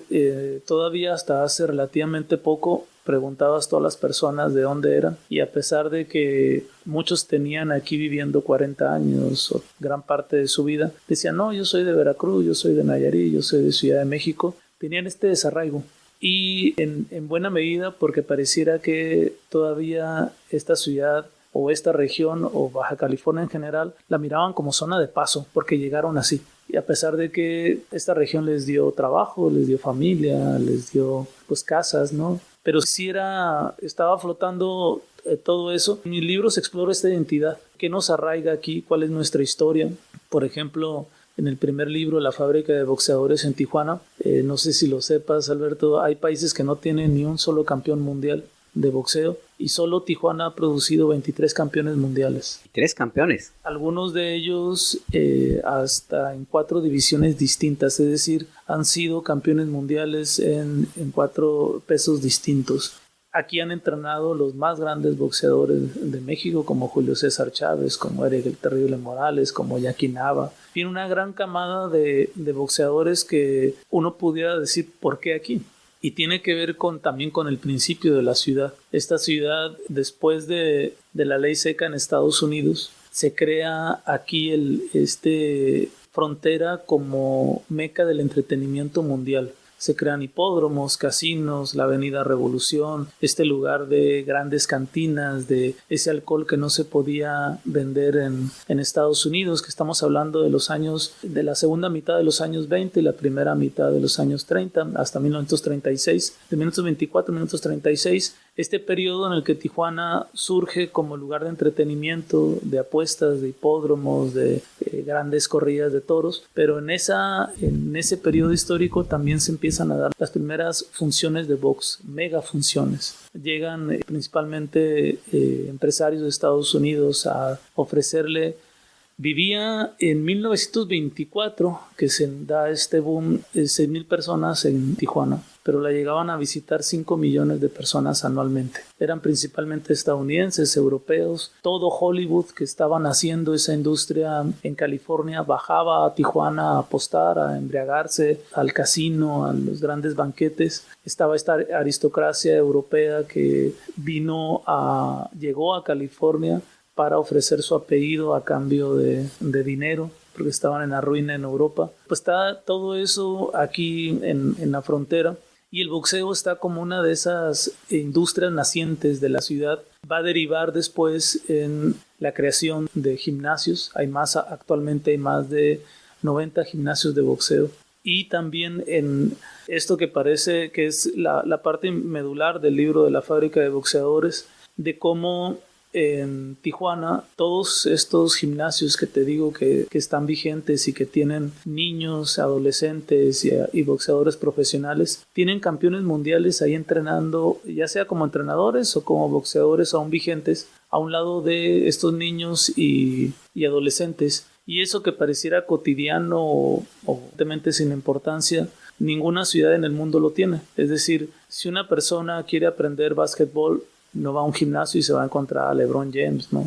Aquí en Tijuana se puede encontrar a un campeón mundial, y primero el sueño para un niño que no sabe nada de boxeo y que sus papás son aficionados y quieren que aprenda boxeo, pues lo llevan y desde el primer día está en convivencia con boxeadores profesionales. Así que el sueño primero de ser boxeador profesional pues no se ve lejano. Tampoco se ve lejano el sueño de ser campeón mundial, porque tienes estas historias de 23 campeones mundiales que cotidianamente los puedes ver en las calles, por supuesto en los gimnasios, en las funciones de boxeo. Tenemos cerca de 5 años en que hay funciones a veces hasta 3 veces por semana. Tenemos una industria de boxeo y además pues Tijuana está a 3 horas de Los Ángeles y a 6 horas de Las Vegas, que son las mecas mundiales del boxeo y donde se pagan las mejores bolsas económicas, ¿no? El boxeo, como lo planteas, surge como este origen del espectáculo, de aquella parte de historia de Tijuana. ¿Qué tanto esta combinación que ahora tenemos en los 2025 es también resultado de una mezcla de factores? Te escucho y pienso, sí, fue una industria de espectáculo, de entretenimiento, eventualmente también un método de defensa, de rebeldía, de sobrevivir en una ciudad con estas y otras características, y también de aprovechar al mismo tiempo todo lo que hay alrededor de Tijuana, de las adicciones, de la violencia, de una alternativa para estos niños. Y agrego uno más: un niño llega y ve su sueño posible porque está el campeón entrenando con ellos. Tijuana también es una ciudad que se ha construido de gente que viene con sueños. Sí, justamente esta meca del boxeo se da primero con esta estela de grandes astros de esta historia que en un principio iluminó a todos los que querían ser boxeadores en esta frontera. Pero cuando surge todo este boom en los años 20 de Tijuana como meca de entretenimiento mundial, todos los boxeadores eran extranjeros, pero ya en las décadas posteriores se comienzan a formar aquí y eran gente que llegaba principalmente de otras partes del país. Y muchos de ellos llegaban a entrenar, pero también pasaban aquí los primeros grandes boxeadores del país. Por ejemplo, aquí estuvo Joe Becerra, el primer campeón mundial mexicano. Estuvo Raúl Ratón Macías, en fin, una gran cantidad de boxeadores. Por alguna razón, muchos de ellos eran contratados en Los Ángeles, mucho antes de Bob Arum, de Don King, de estos grandes promotores de boxeo. Existió un promotor griego llamado George Parnassus en Los Ángeles. Él hacía entre los años 60 y 70 funciones de boxeo en el Olympic de Los Ángeles, y es el primer promotor en confiar en el boxeador mexicano. en comenzar a confiar en este estilo del boxeador aguerrido que da espectáculo, que le empieza a crear un aura al boxeador mexicano porque lo repetía cada semana, porque había mucho mexicano en Los Ángeles, lo sigue habiendo, había mucho chicano, había mucho mercado para este deporte. Y él comienza a crearle un aura parecido al aura que tienen los futbolistas brasileños, en el que tú dices, bueno, por su nacionalidad son buenos, son garantías de un fútbol bonito, de este juego bonito de los brasileños. Lo mismo parecía con el boxeador mexicano. George Parnassus comenzó a repetir a pesos chicos mexicanos, a convertir en estrellas mundiales a Raúl Ratón Macías, a Joe Becerra, a una gran cantidad de boxeadores mexicanos, y a ellos no les gustaba estar en Los Ángeles, se estacionaban aquí en Tijuana, se quedaban una semana o poco antes de que fuera su pelea en Los Ángeles, y aquí dejaban otra vez esa estela de mira hacia dónde vamos, de que sí se puede crear ese tipo de figura, y comenzaron a crear las primeras grandes figuras locales, y se comenzó a crear este semillero que, bueno, es el periodo ya principalmente en los 80, donde nace Raúl Jíbaro Pérez, el propio Julio César Chávez, y una gran cantidad de peleadores de Sinaloa, de Veracruz, de diferentes partes del país. Ya no regularmente se iban a la capital y de ahí se preparaban y salían a las grandes funciones de boxeo. Ahora se vienen directamente a Tijuana con los entrenadores de Tijuana por la escuela que hay aquí, por la cercanía, te decía, con Las Vegas y Los Ángeles, ¿no? Todo eso que crea justamente está paralelo con las migraciones que ha tenido la frontera. Mucha gente que llega de todas partes del país a buscar empleo, o bien con esta pretensión de cruzar a Estados Unidos de forma ilegal o sin papeles, y consigue aquí en la frontera empleo, consigue dónde vivir, consigue familia, amigos, y se arraiga, se queda aquí. Y el boxeador era así también. Y te decía en un principio de esta identidad, que al final de cuentas yo la empecé a ligar con la historia de la ciudad y esa identidad que tanta falta hacía también para decirnos qué somos como ciudad. Es una de las facetas de Tijuana, una zona emblemática de toda esta región que tiene una convivencia permanente cotidiana, que son un solo estado, una sola región. La zona, la llamada Cali Baja, por ejemplo, tiene el Producto Interno Bruto mayor al de la mayor parte de los países del mundo. Lo que sucede por aquí impacta necesariamente con lo que sucede más allá de la frontera en Estados Unidos, y sobre todo lo que sucede en Estados Unidos, particularmente en el estado de California, donde vive una muy buena parte de las personas que van y vienen vienen todos los días, que tienen familiares, a donde fue el sitio de destino de miles de personas, pues también impacta en este lado de la región. ¿Por qué se lo comento? Porque hace una hora más o menos el gobernador Gavin Newsom de California publicó un mensaje fuerte en contra de las intentonas de Donald Trump de violentar los estados en donde la mayor parte de la población de esos lugares no les son favorables. Se publicó Gavin Newsom en Twitter: California está harto. El presidente Trump y Stephen Miller aplican su manual autoritario contra otra de nuestras ciudades, y la violencia y el vandalismo son lo que buscan para sembrar el caos. Ayuden a mantener la seguridad de ustedes y de sus comunidades, mantengan la paz. Esto a propósito del despliegue de tropas que el presidente Trump ha ordenado en ciudades gobernadas por el Partido Demócrata. La oposición en contra de este grupo de supremacistas que gobierna Estados Unidos llega a varias latitudes y en varios aspectos, no solamente el tema de la política. Nuestro compañero Alfonso López conversó con aficionados al fútbol americano a propósito de la ya próxima celebración del Supertazón, que ha decidido incluir al cantante Bad Bunny para hacer el espectáculo de medio tiempo, que es uno de los eventos más vistos por el mundo occidental. Son decenas de millones de personas las que ven por televisión esta transmisión. Vamos a escuchar este trabajo especial de nuestro compañero Alfonso López.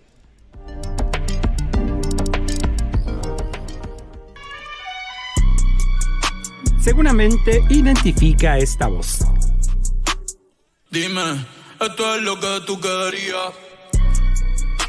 Es el cantante puertorriqueño Benito Antonio Martínez Ocasio, conocido como Bad Bunny, un reggaetonero latino que irrumpirá en el deporte favorito de Estados Unidos, el fútbol americano. Quizás el primer sorprendido con la designación de Bad Bunny para el show de medio tiempo del próximo Super Bowl fue el mismo presidente de Estados Unidos, Donald Trump. Desde el momento que la liga deportiva más poderosa a nivel internacional, la NFL, informó que el cantante puertorriqueño sería la figura principal del espectáculo más visto en el mundo, inició la polémica sobre su nombramiento, encabezada por el propio presidente Trump. Nunca he oído hablar de él, no sé quién es, no sé por qué lo hacen, es una locura. Y luego le echan la culpa a un promotor que contrataron para conseguir entretenimiento. Me parece totalmente ridículo. Lo que tú hagas a mí no me impresiona, es como meter un gol después de Messi y Maradona. Pero la polémica va más allá de una diferencia en preferencias musicales. La presencia de Bad Bunny ha sido considerada como un abierto desafío a Trump, pues el cantante ha criticado la política antimigrante de la actual administración, al grado que no incluyó en su última gira de conciertos a ciudades de Estados Unidos, con el fin de proteger a sus seguidores de las redadas del Servicio de Inmigración y Aduanas, el ICE. Su decisión no estaba de más. Tras enterarse de que Bad Bunny será el animador del medio tiempo, Kristi Noem, secretaria de Seguridad de Estados Unidos, advirtió que quienes asistan al Super Bowl serán vigilados por el ICE. También cuestionó a la propia NFL. Ellos apestan, nosotros vamos a ganar. Dios nos bendecirá, nosotros tendremos nuestra conciencia tranquila y ellos podrán dormir en las noches. Vamos a estar en todas partes, vamos a hacer cumplir la ley. No deberían venir al Super Bowl, a menos que sea un ciudadano estadounidense respetuoso de la ley. Quieren quitarme el río y también la playa, quieren al barrio mío. El Super Bowl está programado para jugarse el 8 de febrero en el Estadio de los 49 de San Francisco, en Santa Ana, California, estado donde la amenaza de Noem es tomada muy en serio por la comunidad latina. Así lo compartió Francisco, residente de Los Ángeles, California, y asistente frecuente a los eventos deportivos. El tema de los agentes federales en las calles y de la militarización que se está dando en algunas ciudades, por supuesto que intimida. Ya había presencia de agentes fronterizos y de ICE en casi todos los estadios. No sería algo nuevo. Obviamente, pues lo encuentro de alguna manera lamentable, pues que se estén llegando a esas instancias. Pero creo que hubiera sido así por el momento que está viviendo el país. Creo que hubiera sido así. Que eso es un tema que ya viene implementando esta administración prácticamente desde sus inicios, que en cualquier partido importante se ve presencia de agentes fronterizos y de ICE en los estadios. Y que abuelita se vaya, no suelte la bandera, ni olvide la Lolay, que no quiero que hagan contigo lo que le pasó a Hawái. La decisión aparenta un rompimiento entre la NFL y la Casa Blanca, pues en la edición pasada del Super Bowl, realizada en febrero de 2024, en Nevada, Trump acudió al juego con solo días de haber iniciado su segundo mandato, el primer contacto masivo como presidente. Ahora, los tiempos han cambiado y esta posibilidad se ve lejana, como nos explica Israel Germán, periodista especializado en el deporte estadounidense. Posteriores al nombramiento de Bad Bunny como la figura central del show de medio tiempo, estuvieron ya empujando muy fuerte los que todavía siguen apoyando al presidente Trump para que se hiciera un evento alterno de medio tiempo. O sea, imagínate lo que están proponiendo, ¿no? Incluso proponiendo así que estuviera un cantante de música country que se llama Lee Greenwood, que compuso una canción muy famosa. Loa es una canción muy patriótica en favor de Estados Unidos, ¿no? Para que te des una idea, ¿no? De cómo hay una polarización tan grande al respecto. En contraparte, el cantante puertorriqueño ha evitado caer en alguna provocación y solo contestó de manera irónica durante su reciente presentación en el popular programa Saturday Night Live de la cadena NBC. Also happy, especialmente todos los latinos y las latinas en el mundo entero y aquí en los Estados Unidos, todas las personas que han trabajado para abrir puertas, más que un logro mío, más más que un logro mío, es un logro de todos, demostrando que nuestra huella y nuestra aportación en este país nadie nunca la podrá sacar ni borrar. If you didn't understand what I just said, you have 4 months to learn. En realidad, la presencia de un latinoamericano en el juego estelar de la NFL puede significar una demostración de apoyo a la comunidad latina en Estados Unidos. Para algunos, no es así. La NFL no se caracteriza por ser muy diversa ni por apoyar mucho estos temas, del tema racial y el tema de la multiculturalidad, pese a que apoyar los cuantos jugadores latinos hay en la NFL es el 0.4%. El año pasado, de los jugadores registrados en la NFL, menos de medio jugador por cada 100 jugadores era latino. Y eso contrasta mucho. Así obviamente sabemos que el dato es que el 20% de la población estadounidense es de descendencia latina y todos practican algún deporte, ¿no? La capital del perreo, ahora todos quieren ser latinos. No, ey, pero le falta sazón, batería y reggaetón, ey, ey. ¿Por qué Bad Bunny cuenta con el apoyo de la comunidad?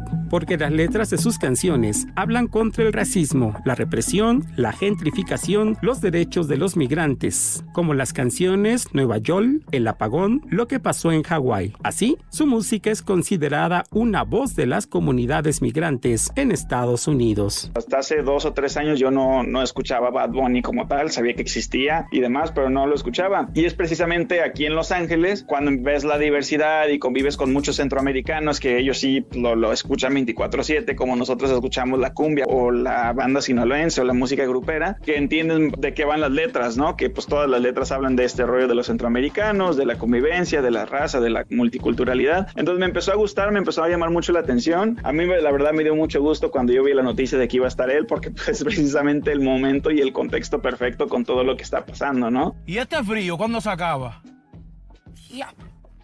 Nueva York. Sin embargo, es difícil que la presión y críticas por la designación de Bad Bunny vayan a cambiar la decisión de la liga, ni aún con toda la influencia que pueda representar la voz de Donald Trump. El medio tiempo, como todo el Super Bowl, es un asunto de negocios. Si te quieres divertir. Así que no es ninguna casualidad que el cantante en español tenga asegurado un auditorio de más de 200 millones de telespectadores en todo el mundo. De esta manera, pese al entorno adverso, un espectáculo de medio tiempo en español está a punto de realizarse por primera ocasión en las 60 ediciones del Super Tazón. Bajo cualquier óptica, la lectura es clara. Se trata de un éxito de la comunidad latina en los tiempos de Trump. Para Imer Noticias, Alfonso López. Cuidado que nadie nos escucha.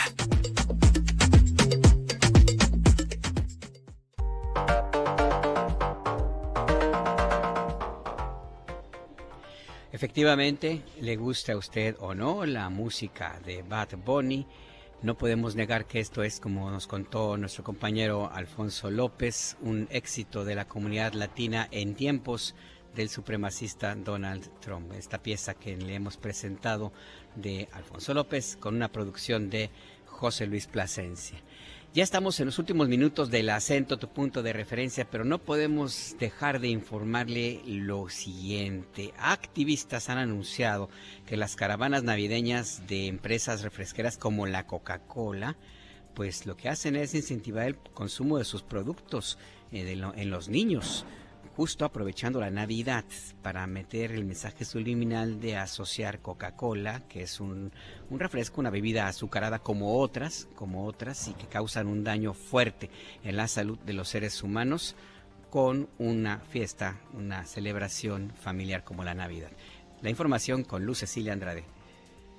Las caravanas navideñas de empresas refresqueras hacen violaciones a los derechos humanos y al interés superior de la niñez, detallaron este miércoles representantes de El Poder del Consumidor, asociación que desde 2023 presenta más de 40 acciones legales contra las caravanas de Coca-Cola ante diversas autoridades como la COFEPRIS, Profeco, la CNDH y las comisiones estatales de derechos humanos, dijo Javier Zúñiga, coordinador del área legal de esta asociación. Lo que tenemos es que Coca-Cola, mediante mediante estos desfiles incita de maneras directas, indirectas y encubiertas a la población, sobre todo a la población infantil, a consumir sus productos, el cual, yo no quiero andar en este tema, pero está comprobado que tiene afectaciones y relaciones con padecimientos los más severos dentro de la salud pública mexicana. Por su parte, Juan Pellegrini, psicólogo, comunicador y activista, detalló que estas estrategias de publicidad son más aceptadas cuando cuentan con la legitimación de los gobiernos mismos que otorgan permisos y autorizaciones para que esta clase de eventos tengan lugar. Esto, a su parecer, también viola el interés superior de la niñez por tratarse de una actividad lesiva para la infancia y la adolescencia. Entre ellas, el hecho de que otorguen el aval simbólico las autoridades hace que el público general entienda que es un evento seguro y que no vulnera sus intereses ni los derechos de niñas, niños y adolescentes. Por otro lado, reduce la percepción crítica que el público puede tener acerca del carácter comercial del evento. Y en tercer lugar, se vulneran derechos de infancias y adolescencias que tienen que ser protegidos por esas mismas autoridades frente a las estrategias comerciales de productos no saludables. Por último, Liliana Baena, integrante del Poder del Consumidor, comentó que estos desfiles se realizan desde hace 3 décadas para obtener la fidelidad de los públicos, incluyendo las niñeces, a través de símbolos que les parezcan atractivos. Todo esto en un contexto de sobrepeso y diabetes en el país, dado que México actualmente tiene el primer lugar de sobrepeso infantil. Manipulan y capturan todos los imaginarios de estas niñas y niños que están asistiendo aquí, con la intención principal de ir generando de a poco dependencias, pero también recuerdos emocionales que se van traduciendo finalmente en una asociación con el consumo de estos productos y una lealtad a la marca, que es el objetivo principal de la empresa Coca-Cola. Por último, representantes de esta asociación esperan se lleven a cabo sanciones para empresas como Coca-Cola desde los distintos órganos de gobierno para frenar la incentivación de compra de sus productos en diversos estados. Para Imer Noticias, Luz Cecilia Andrade.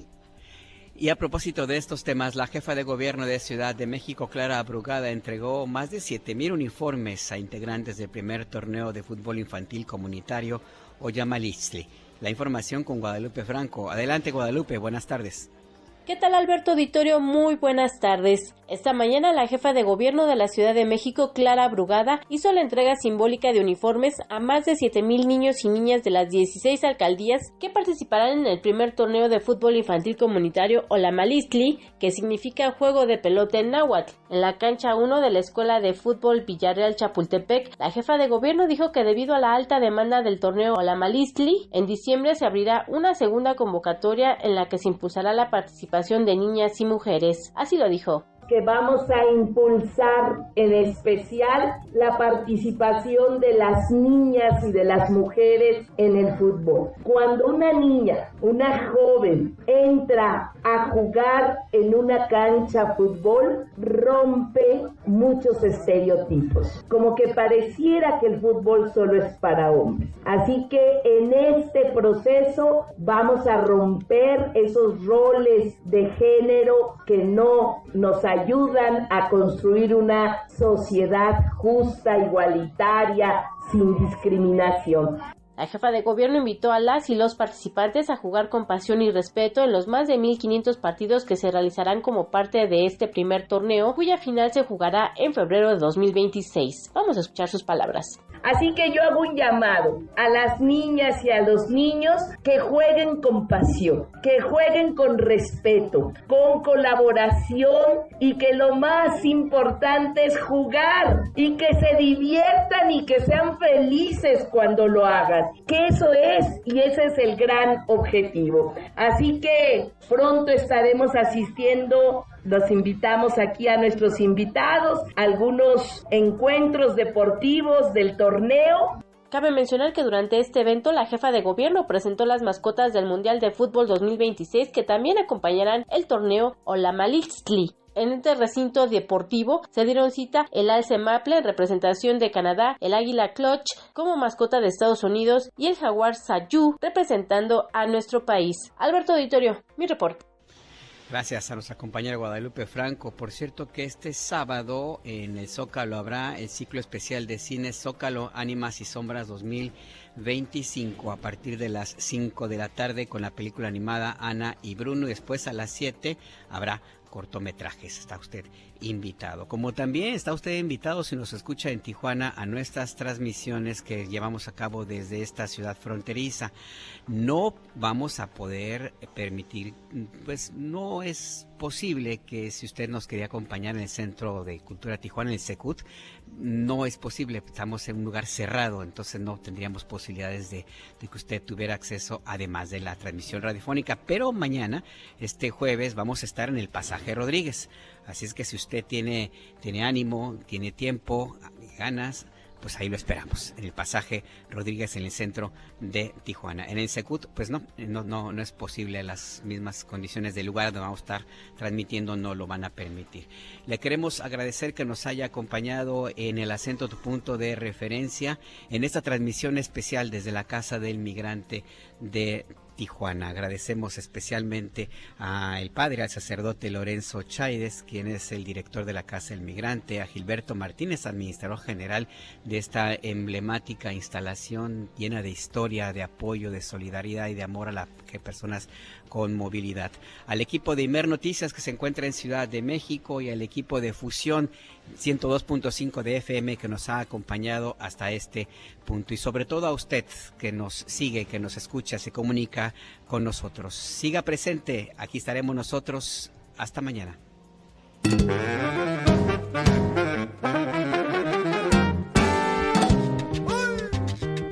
Oye, brother, ponte los zapatos, que eso se pone bueno.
El Acento, con Alberto Nájar. Desde Tijuana, Baja California, la puerta de América Latina. Una producción de Imer Noticias.